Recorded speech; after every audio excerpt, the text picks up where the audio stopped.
ladies and gentlemen. It's a chess program on Pod TV.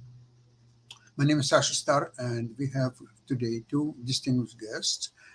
Professor Ken Regan, welcome to the show, Ken. Yes, thank you very much for having me on again. Great to have you always. And Jim Ead from Ead Foundation, welcome to the show, Jim. Thank you, Sasha.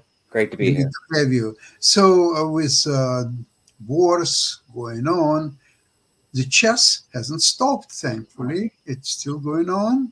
And just some very big tournaments haven't finished recently. And the new one just started yesterday, the Isle of Man tournament. So let me ask you, Ken, are you able to follow all these tournaments when there's a lot of tournaments run at the same time, almost the same? You have to flick from one program to another one. Okay, here is one tournament, there's another tournament. And Yes. excellent commentaries most of the times too. To various degrees of official contact, I have to follow them all. There are two other FIDE tournaments going on. One just concluded today. So one is the World Senior Individual Championships being played in Palermo, Sicily, and the other is the World Cadet Championships. So the World Championships for under 8, under 10, and under 12 finishing today in Sharm el Sheikh, Egypt, with one of the sensations being a British girl, Sivanandan Bodhana, sweeping her section. Wow. So she is someone I rank, at age 8 already above 2,000 strength, and that is above the pace that I set as a junior. That's for sure. I wasn't even playing chess then. Yeah, that's quite right. So, but yes, all the focus is on the FIDE Grand Swiss, and actually, we could put all of our focus on one player who is the central attraction yesterday and today, and that's our very own newly renewed U.S. champion Fabiano Caruana. So he played. So I'm going to share speeds. So he played a very got a good win on board one where he absorbed a virulent attack. Okay, and turned it aside, and his opponent eventually ran out of ammunition. We're not yet seeing the screen. Yep, I'm just putting up. I'm going to share just a tab. There are sensitive things that are going on with me too. I got you. Yeah. Okay, so playing board one in this event against Ivan Saric, who 2650, just outside the world's top 100. So one of the taglines of this tournament is that there are no easy opponents in the first round. And so Saric had white, and so Caruana enterprisingly plays Sicilian, and we get the Najdorf variation. Always interesting to see how players will interpret this. Hi, Sean. Hey, good to see you all. Can you see it? Yep. Yes. Okay. So this is a relatively new move. Maybe it's an old, relatively new move. Bishop d3. Playing the bishop to that square with the pawn on e4 has become fashionable in several openings.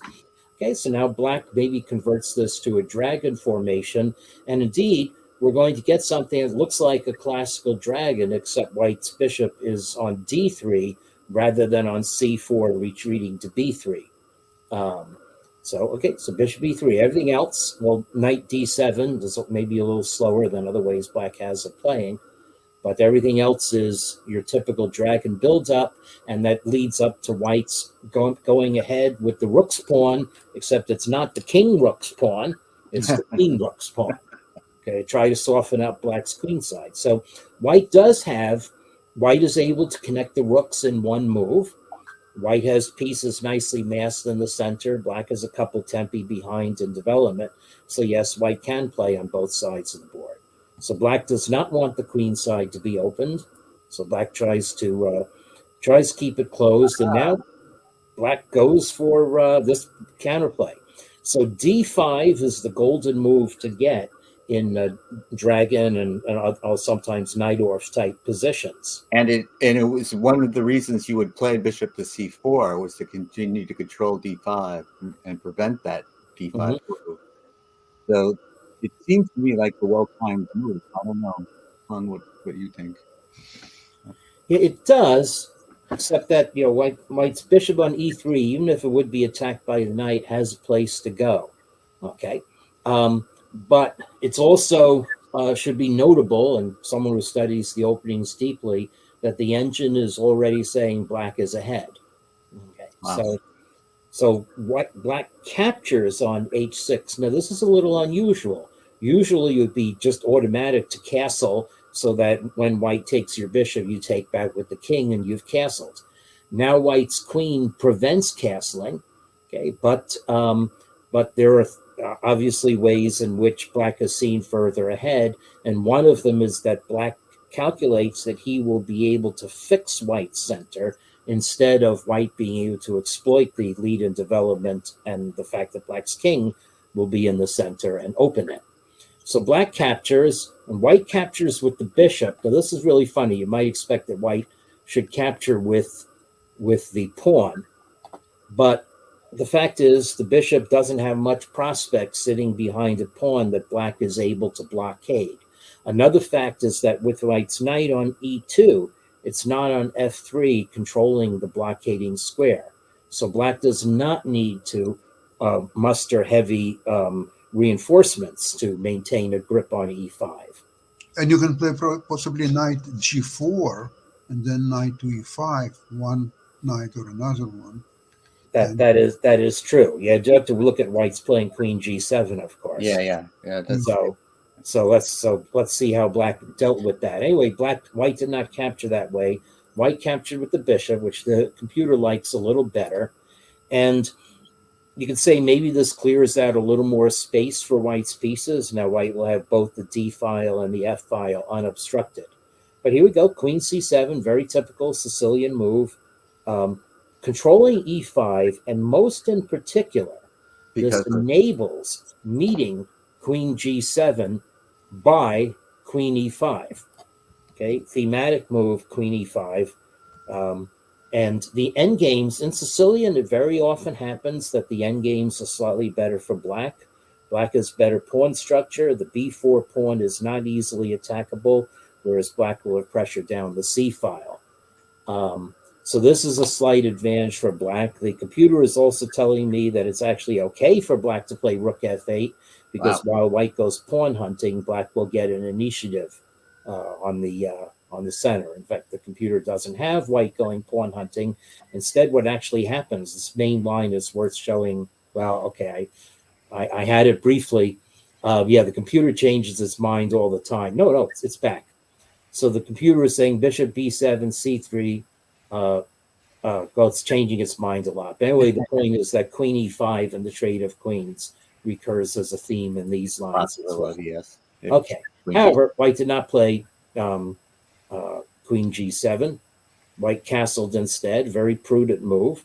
Now it looks like white will be able to develop an attack. So again, I don't know how much of this is a preparation by Caruana. I would say possibly you didn't prepare these moves with an engine because the evaluation has gone down a little. I don't know. Now white starts attacking. Okay, so thematic move. So white is trying to punish black for this loose play, when, however, the position does not really justify doing so, as white has problems in his own camp. So here we go. Arguably, this improves black's pawn structure and creates the e-file. Now white enters. Okay, now we don't have queen e5 anymore. So white is calculating that black will be able to, black will not be able to untangle. Okay, white has stopped castling kingside. Black cannot castle queenside. The board is open there anyway. White can hopefully bring these knights into the game. D5 would be a great square for a knight.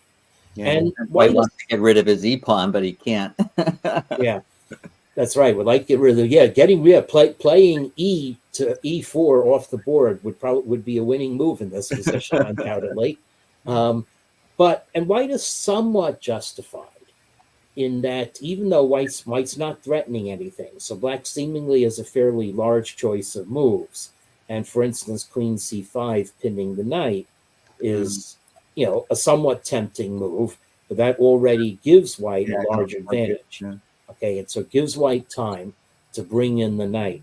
So in fact, the computer says that black only has one way to keep the advantage, and that is to develop the bishop and actually guard the d5 square, and that is the move that Caruana played.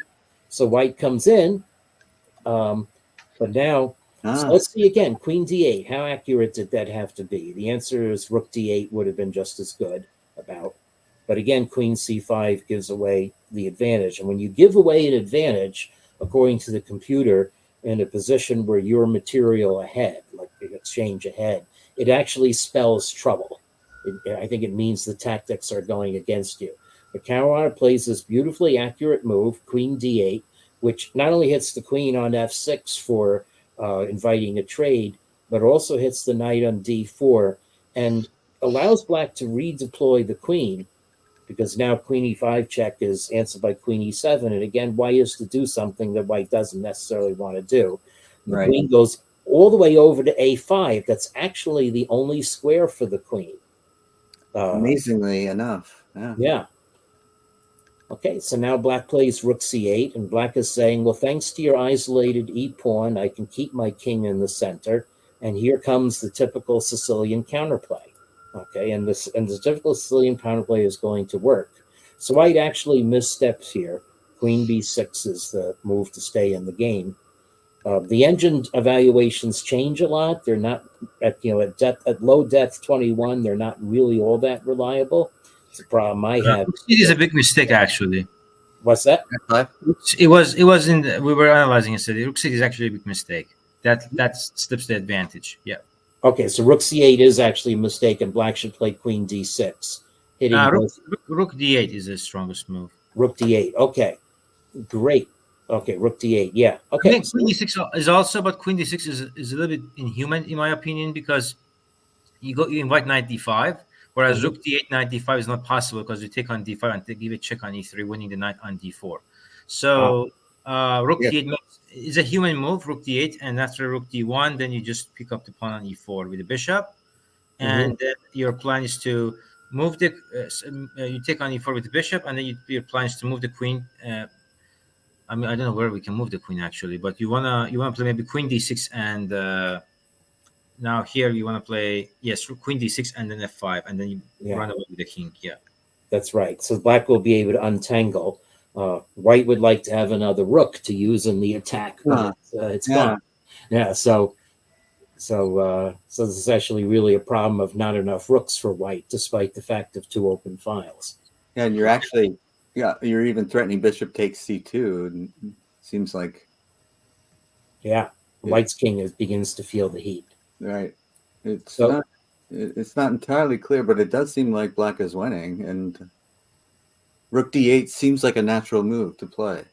Yeah. I would say it's that easy because it looks like that you really don't want to take on e4. I think the way Caruana finished the game, it suggests that he wasn't very much into taking on e4 with any of the pieces, and he because later on he played f5, f takes e4, and that shows that he really wanted just to have a pawn there or not even grab the pawn on e4. So I don't think it's that natural to think about you take on e4 and open the e file. So and I can see that. Intuitively, that doesn't seem like a human move to think about taking on e4 with a piece. Yeah, you're asking for it, and just without calculating, you're thinking that's dangerous. Yeah. Yeah, I mean, to me, I'm no expert on cheating, but when someone would think about here going for taking on e4 with a piece here, not a very strong. If a GM would do that, actually, it would be sound like a red flag to me, because why would a GM think about taking on e4? If someone 2100, I would say, okay, they're not being so careful about their king. But if someone like a GM would tell me that, oh, obviously I have to take on e4 with a piece, that would be it feels like a red flag to me. Yeah, it's an interesting observation. I say, Elshan, welcome to the show. Thanks. And rook c8 anyway is evidence that you're not playing with the engine. So I would have played rook c8 too. Yeah. So white played what is somewhat a defensive move to try to keep black from exchanging things on c5. Maybe white was worried about rook c5. So now here we go. Well, because this now just ties into what you said, because we are now opening the path to our king. But we are calculating that black's rooks will make better use of semi-open files than white can make use of open files. And then knight f4 is just a misstep. Yeah. So white should have taken pawn to get back into it as far as the engine's concerned. Well, not really. And queen takes b4, trading queens removes a lot of black's worries. So I would say maybe the most dangerous move would be rook e4. And it needs rook e1, and it needs to be examined a little carefully why this is okay. But I guess the point is that now with f pawn anchoring e4, it's perfectly okay for black to take it with a piece. So f5, very dynamic move, and probably Caruana used a lot of time on it. I have to check the game record. Yeah, it was not an instinctive move for me. Yeah. But obviously the knight d3 back to f4, that can't be right. Yeah. I mean, hoping maybe that e6 is a key entry square, and we'll see at the end of the game that white uses it. But now black is just able to cut down white's army. Okay, here comes the knight into e6. Now this is very pretty. We just ignore the attack on the rook because we could take on d4 with check. And now white is staring down trouble. Black is threatening queen f2 check and queen f1 and mate next move. Right. So white made luft for the king, which is not what you want to be doing when you're attacking. Right. And now black took charge of the rook.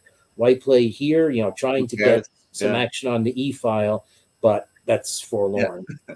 And so what was it doing? It just gave away a rook. Maybe white was in time pressure, hoping one last attack on the queen, but black simply parries it. And one of these moves that's the end of the game. So white gave up. Rook and knight exchange, and the rook down at the end. So very much a well-contained game by Fabiano. Any other remark on it? Yeah, it was gutsy. I would say, the e-file potentially being opened would have made me nervous. And it seemed like the strike with f5 would have been counterintuitive to me. But it all, after calculation, after looking at it more deeply, it was all sound. So, there's really no danger once you calculate. Mm-hmm. But it looked scary to me. Yeah. Now I'm going to stay with Fabiano. Wait. What's no? It's an easy move actually. Sorry, because e takes f5. There's queen e3 check, pick up the knight. Yeah. Correct. Right. Yeah. But after like rook e1 here, I would start to get a little worried. But you can calculate it through, so you can see it's not really a threat.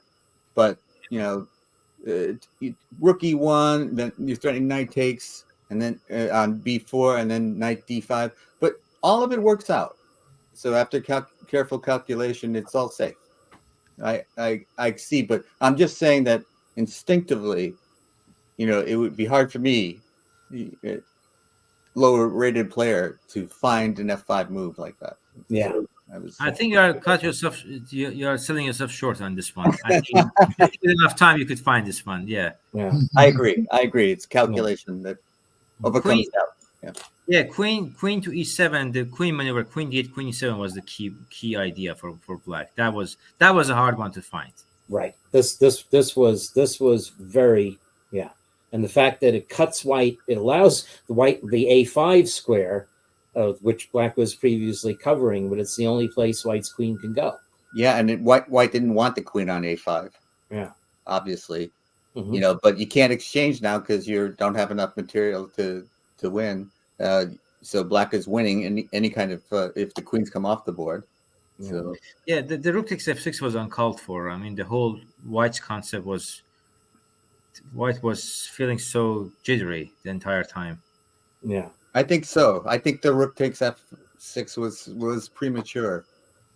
Yeah, but that and then later on, castle long, play a4. Just the whole time, white wasn't Like you don't play like that against Caruana. I mean, I did that in the US Championship and I lost. Okay, I was feeling a bit sick, but I even got 0.5 out of the opening. But you don't play that reckless against a guy like Caruana. So Yeah. for a professional player like Saric, okay, I qualified once to the twice to the US Championship, but as an amateur coach who actually, he had some sparks left in him. But for a pro, knowing Caruana playing like that against him, that is really reckless. The way Yeah. On the other hand, what's the psychology of playing the engine's move and now black takes your queen? And the point is that now, okay, you might be equal, but you have a joyless existence as white. Well, actually, maybe e5 gives white a little thing to play for. Actually, yeah. So maybe this is. I think it's a matter of style. I'll be happy to get this against Caruana, given that I think I would know I'd already bumped the opening, and I'm okay. It's a balanced position. A draw against Caruana is always a good result. But I think a guy like Saric wants to at least put some pressure. So it's a huge disappointment for him that on move 17 he begins to beg for a draw. So I think maybe he couldn't wrap his mind around it. Right. Although the fact that I am going to get e5 in makes me a lot happier as white in this position. Yeah, but that says more about you, Ken, than okay. Well, yeah, that's true. Yeah, I'm the guy who likes to play e5. Okay, I'm going to move on to a game that's currently and stay with Caruana because of the interest in Hans Niemann, and they seem to have answered a question that I had at turn 20 when I was just logging on to the show about whether they were going to go for a draw or whether one or either side were out for blood, and it appears to be the latter. So here's a rematch of U.S. Championship across the pond, Caruana versus Niemann. And it's case, again, attitude. Do you think Hans wants to make a draw in this position? Was black 100 points lower rated? I'd probably say yes. Can I have a spoiler alert before you get to the end of it? Because I've been watching this game the whole day. Sure. Spoiler alert is that Caruana played fantastic and outplayed. His game is almost winning for Caruana. Right, I know. I saw that just. Yes. Okay.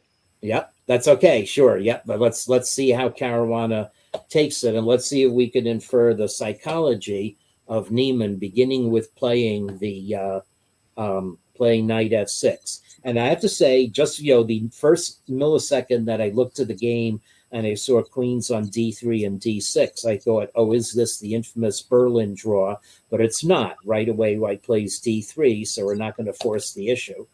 The infamous Berlin draw is one where go down the main line and the queens oppose each other on the D and E files, and it's a repetition.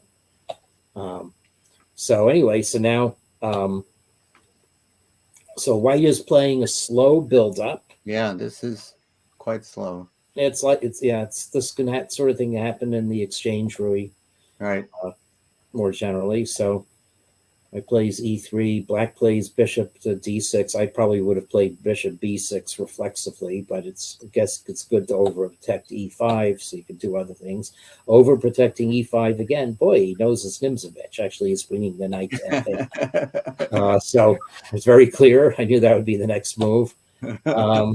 And here we go. Now we're overprotecting e5 again. The knight has prospects on g6. This is obviously fine for black, but it's a matter of strategy. So now Caruana decides to force the issue. We're going to have an isolated e-pawn again, maybe.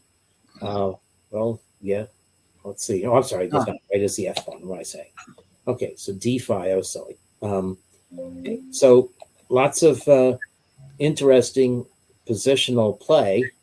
Now white is the better position. Now this looks like a Najdorf Sicilian with pieces on funny squares. This Black went from a position I thought black was fine to one there I think that white is clearly better. I'm not sure how that happened so quickly. Yeah, but here's the next thing too. Black is able to optically solve the problem of the d5 square, which is why I thought this was drawish at turn 20. So the first thing, black's knight controls d5 and white's bishop does not. Right. And there we go, d5. This should be equals. but it's not. So now white plays rook fd1. This is where I saw the queens and thought, oh, is this a Berlin draw? No, obviously without taking in the rest of the board. It was just the first nanosecond of looking at the game. And now here's the interesting thing. Neither side decides to exchange queens. So black could have traded queens in this position here.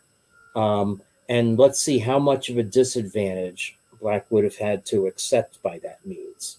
Well, Elshan, you wrote a book about exchanging. Yeah. And I No. wondered Changing? No, I don't think so. That's not me. Benjamin. Oh yeah, well, yeah. See, that's true. Later in the game. All right, but you did write this one.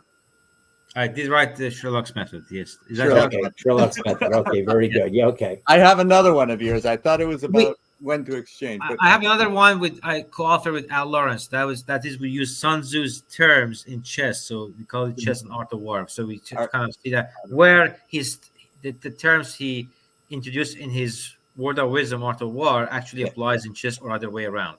Yeah. And as I am biased toward chess, you can apply chess to war, but not war to chess. So keeping this elementary, white will not trade queens in this position because black would retake with the knight, hit white's bishop, and have a little initiative, and the situation on the center files would, if anything, favor black. But let me ask you this, because what I'm thinking is that all endings favor white. Exactly. Okay. Yes, that's all ending favors white. So you see, here's the thing: if white's pawns were on f3 and g3, I would have taken on d5. Actually, you should take on d5 then. So if you look at his position, so white has a very nice structure on the king side. His king is very safe. So keeping the queen on the board actually works for white. But if white's pawns were on f3 and g3, then his king was weak. So trading queens would actually work for white, then, because you could drop the bishop back to f2 and start pushing his majority on the queen side. So it's very much has to do with the pawn structure, whether we should take or not. Mm-hmm. That's also true. So black does not want to trade because that would concede white control of the d file. So black challenges for the d file. And now, does white want to trade? Well, it's the same thing. Black's knight would come in with some initiative. So white now retreats the queen and says, black, we're going to play a middle game. And here we go, queen g4, putting a little pressure on black's king side. And queen a6, already a misstep according to the engine. So what did what did black miss? So this is really interesting. So the engine says black should huddle up with queen c7, or could have played queen b5, and it's not as bad as queen a6, even though it looks like a similarly motivated move. So this move looks like it's thinking about stopping bishop h6 by white and covering up the queen side. But now the flaw in this is that it is actually advantageous to white to trade not the queens, but all the rooks. And so the problem is if black just goes into this trade, well, now the punishment for black is not made Luft. Yes. And white is going to penetrate to either d8 or d7. Black cannot cover both squares the way a queen on c7 would. Exactly. And maybe if black's queen were on b5, you could play queen e8 and give up the a pawn. I don't know. All right, maybe you get enough. Yeah, queen c7 it seems like it would have been clearly better. Yeah. So Niemann realized here. So this is the ultimate in a come down move. Now the engine wants black to play queen a5, just giving up the a pawn. Right, we'll trade rooks and then capture the a pawn. Your pawn ahead. Right. But then 3 versus 1 on the queen side looks juicy. But Niemann just, very stubbornly had to shrink and over defend the a pawn, and now has given white not only the d file but an extra tempo. Everything white wants now. Everything white wants, and that is in fact the current situation in the game. So in fact, Niemann spent quite a lot of time on rook a8, given that the game was in this position when I. But you could put the rook someplace else without, and then it's the a pawn's not threatened. I'm not sure why Why is he overprotecting? He's taking Nimzovich too far, overprotecting the A pawn. Yeah, well, He cannot protect the A pawn anyways. It's not overprotecting. He's trying just to lose material. If you take on D1, you have to move your queen to defend the back rank, Yeah, which yeah. leads to losing the pawn on A7. So No, move the rook to E8. I'm yeah, There's- rook E8. Yeah, Queen D7, Queen D7 is the problem. yeah. I think. Queen D7 is winning a piece. yeah. Queen D7's. Yeah. Yeah. Okay. Yeah. So Yeah, because Bishop C5 is going to be crushing. Yeah. And I mean, it's just the move Queen A6 is a losing move. That's it. I agree. I agree. yeah. It looked bad. It was bad. Mhm.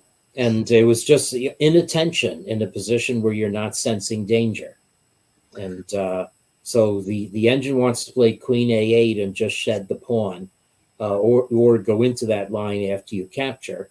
And Yeah, losing that pawn is a resignation. I mean, you want to create some practical chances. So rook Yeah. B8.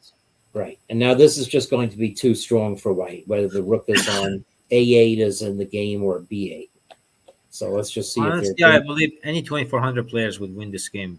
yeah. With Rook ease. D7. This is terrible for black. Both three of black's pawns are under attack. The A pawn, the B pawn, and the F7 pawn. So I expect this to wrap up in next 20 minutes. yeah. So let me come out of the share and say okay. So greet you properly and let you speak. Yeah. So Yeah. And Elshot, and I've got to ask you this question because we've been talking before you arrived about Fabio is just showing world-class talent. I mean, not only does Caruana challenge for the world championship in the past, but he winning the U.S. championship again, and his play just seems so strong. He seems to be at a level, and we're just thrilled with how well the American players are playing, Nakamura, and so on. But is Caruana at a different level, or are we just not seeing what you would see? At this point, he is, but also we have to understand that Caruana has this very different approach to chess, which in an interview, I think it was London 2013, 2014, when the players were interviewed about talking about their competitors, he said academic and very focused. And Anand is a really observant man, and usually his words are word of wisdom. So he called Caruana academic and very focused. And that has never changed for Caruana in the past 10 years, even when his rating dipped from 2830 to 2820 to 2760. He maintained the same level of consistency in play. Okay, he was blundering here and there, but nothing in that of his. He's the student of the game, so he can sit and still looking for small ideas in a very mundane position that nobody wants to look at, and still finding something small to squeeze out of it. So for that, compared to Carlsen, I really appreciate that about him in Caruana, and I hope that he can win the world championship. I think that's one thing he really wants to achieve, and he is really invested in the idea. So I hope that is something happening for him. Tell me, Elshan, the Kasparov said that Carlsen is a combination of Karpov and I think it was Fischer. Fischer, yes. Put together, right? Can you say that Caruana is a Botvinnik and Smyslov put together? It's a little bit hard because that we are going way too back. Mhm. I would more say he's again has a lot of Fischer. A lot of modern players have Fischer in them. So I would say he's a mix of Fischer and in terms of opening like Kasparov, because his openings are meticulous. So I would say in that regard, but his middle game style is not like Kasparov. No. So if I were to compare his middle game play is very positional. He's also very universal. He plays almost everything. I would say in terms of being universal, the first universal world champion was Spassky. So maybe Fischer and Spassky, that's a funny combination. It is. yeah, that is. Yeah, It's a funny combination, but like that, it's very universal, and his openings are like Kasparov. It reminds me of Kasparov. What I got, and correct me if I'm wrong, because it sounds like I am wrong, but I got the sense of watching his games, the same sense I had watching Karpov's games, where I wasn't sure that he had an advantage, and then as the game pursued, Karpov always seemed to have an advantage, and then he would end up winning. And I'm getting that same sense watching Caruana's games.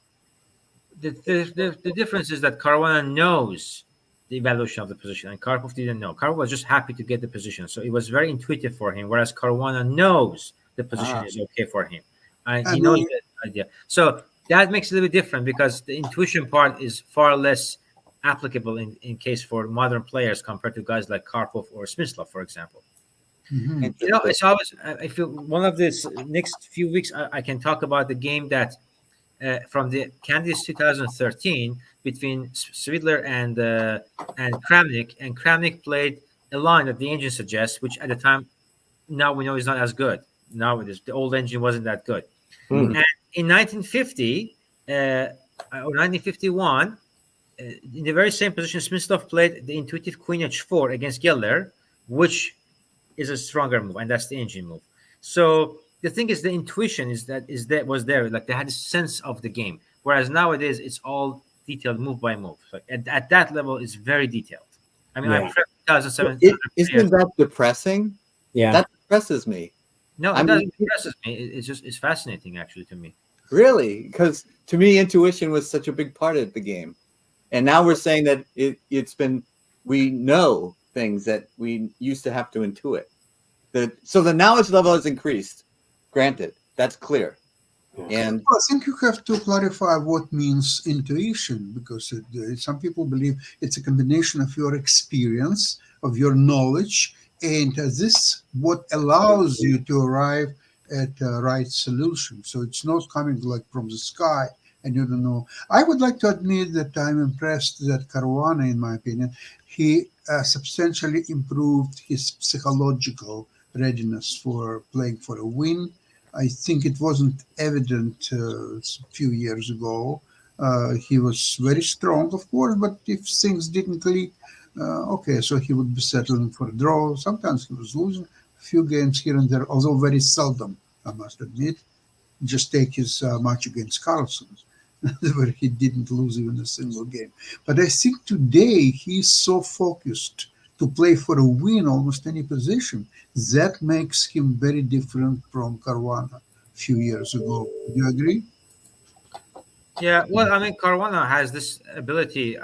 As today, I saw an interview from Gukesh that also he says he says I can shook off the loss and move on very fast. And Caruana has this ability he can move on really fast from a loss, and he can be immediately ready to fight for a win. And that's a huge. Such a big thing. yes, I didn't become 2700 for the very same reason. After a bad tournament, I needed rest for 3 months. I couldn't just play right after that. I was the same way. A loss was devastating to me. So I didn't have that Yeah. kind of character trait. Whereas I wrote an article titled "Is There Momentum in Chess?" that actually mentioned Caruana's ability. So the article from 5 years ago begins. Fabiano Caruana has just won the 2018 Chess Candidates Tournament. This earns him the right to challenge Magnus Carlsen. A devastating loss on Saturday to the previous challenger, Sergei Karyakin, had seemed to presage a repeat of his last round failure in the 2016 Candidates. But Caruana reversed the mojo completely with powerful victories in Monday's and Tuesday's last 2 rounds to win the tournament by a full point. Yeah, fantastic achievement. Mm-hmm. Yeah. Okay, guys, we have very interesting analysis today in games. Yes. Thank you so much to all of you, and I hope we'll get together next week, same place, same time. Okay, Thank you so great seeing you, Three. Have Yep. a great Good week. to see you again, Elshon. Okay. Thank you so much. Bye-bye. Thank you. Bye bye. Bye bye.